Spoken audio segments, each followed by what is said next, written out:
안녕하십니까. 진세골 가정문화연구원 이사장 주수일 장로입니다. 문을 좀 닫고 잡시다. 바람이 차요. 라고 하는 아내의 말에 남편은 잘 때에는 문을 좀 열고 자야 공기순환도 잘 되고 건강에 좋대요. 난 시원한 게 더 좋던데 정 추우면 내복 입고 자요. 라고 대답을 했습니다. 그래서 아내는 내복을 입으면 답답하잖아요. 저번에 당신이 문을 열고 자는 바람에 감기 들렸다고요. 닫아달라면 좀 닫아주시지 그래요. 왜 그렇게 고집이 세세요? 하고 항의를 했습니다. 추위를 많이 타는 아내와 더위를 많이 타는 남편과의 만남. 이 두 사람 사이에서는 실내 온도 때문에 늘 마찰이 일어났습니다. 여름에는 에어컨을 켜자 끄자, 또 겨울에는 히터를 켜자 끄자, 이런 것이 하루 이틀이면 그래도 참겠는데 10년이 넘도록 항상 이렇게 되다 보니까 갈등이 그치지를 않았습니다. 결국 헤어지지 않으려면 둘 중에 누군가 한 사람이 양보를 하고 상대방에게 맞춰줘야만 됐습니다. 그래서 양보를 하려고 마음을 굳게 먹어보기도 했는데 그러려고 하니까 양보를 할 것이 한두 가지가 아니었습니다. 얼마 전에는 그림을 어디에 붙이느냐 하는 것을 가지고도 심하게 싸웠습니다. 그런데 부부싸움은 이런 것 말고도 더 다양한 것을 가지고 싸우게 되는데 이러한 싸움에는 늘 승자와 패자가 있게 마련입니다. 그런데 사람들은 누구나 싸움에서는 이기고 싶어 하지 지고 싶어 하는 사람은 없습니다. 그러나 성경은 지는 것이 바로 이기는 것이라고 가르쳐주고 있습니다. 싸움에서 남편이 아내를 정확하게 공격을 해서 완전히 제압을 했다고 생각을 해봅시다. 그러면 아내가 눈물을 흘리며 다른 방으로 가버릴 것입니다. 그러면 그 순간 남편은 어떤 느낌이 들겠습니까? 승리의 개가를 부르며 기쁨을 마음껏 누릴 수가 있겠습니까? 남편도 결국은 기분이 울적해질 수밖에 없는 것입니다. 이렇게 되면 남자도 결국은 패자가 되는 것입니다. 그러니까 부부싸움에는 아내도 지고 남편도 패자가 되고 승자는 없고 결국 패자만 있게 되는 것입니다.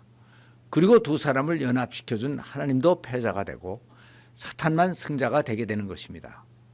그래서 부부싸움은 누가 이기느냐 하는 것이 중요한 것이 아닙니다.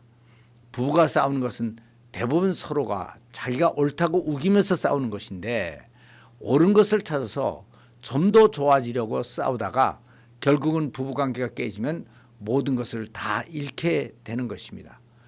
그렇기 때문에 부부싸움에서 상대방을 이기려고 하는 것 같이 바보스러운 것은 없습니다. 부부간에는 옳고 그른 것보다도 두 사람의 관계가 더 중요하기 때문입니다. 그러나 오래 살다 보면 부부싸움은 피할 수가 없습니다. 그러니까 부부싸움은 하되 어떻게 잘 끝내느냐 하는 것이 훨씬 더 중요한 것입니다.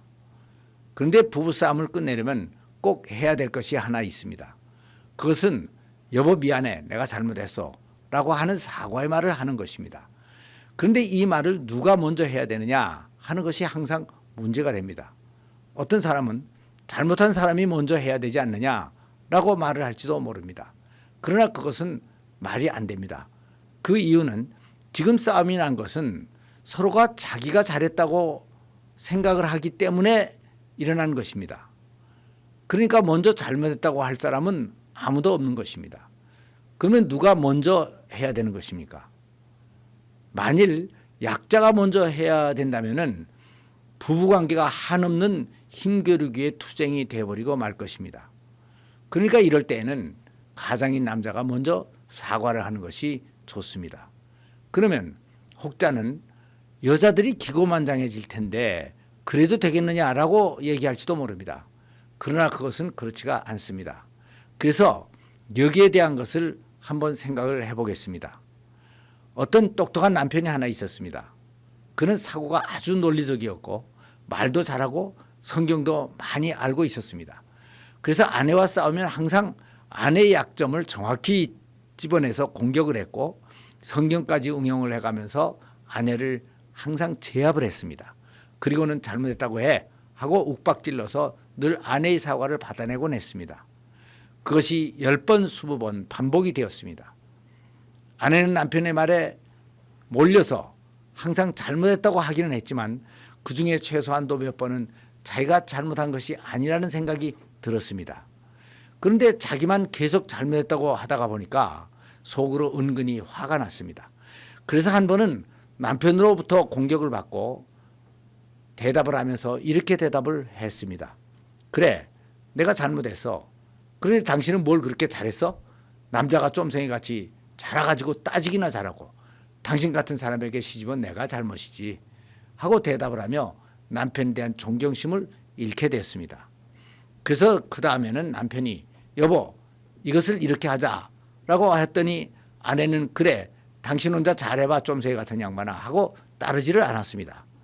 그러고 보니 남편은 부부싸움에서는 이겼는데 전쟁에는 진 결과가 됐습니다.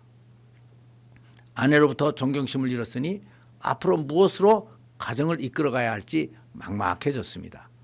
다음은 좀 덜 똑똑한 남편이 있었습니다.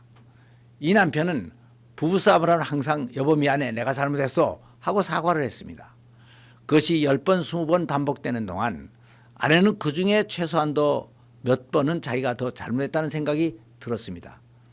그래서 자기가 먼저 잘못했다고 얘기를 하려고 했는데 남편이 계속 먼저 잘못했다고 하는 것을 보면서 남편이 정말 잘못해서 잘못했다고 하는 것이 아니라 아내인 자기 자존심을 생각해서 그렇게 해준다는 것을 알게 됐습니다. 그래서 아내는 남편에 대해서 남편이 역시 스케일이 크구나. 내가 이거 하나 믿고 살지 하는 남편에 대한 존경심을 가지게 되었습니다. 그래서 그 다음에 남편이 여보 이것을 이렇게 한번 해봅시다 라고 얘기를 했더니 아내는 알았어요 하고 바로 그렇게 따랐습니다. 아내가 남편에 대한 존경심을 가지게 되었고 남편에게 잘 순종을 하게 됐으니까 남편은 가장으로서 집안일을 잘 통솔해 나갈 수가 있었을 것입니다. 그러고 보니 이 남편은 부부싸움에는 졌는데 전쟁에는 이긴 결과가 된 것입니다.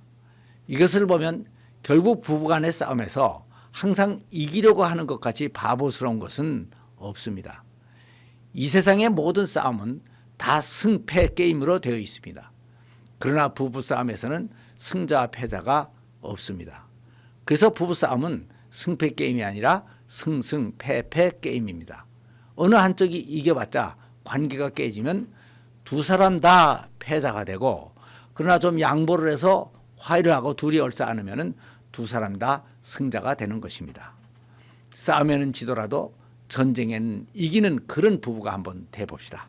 감사합니다.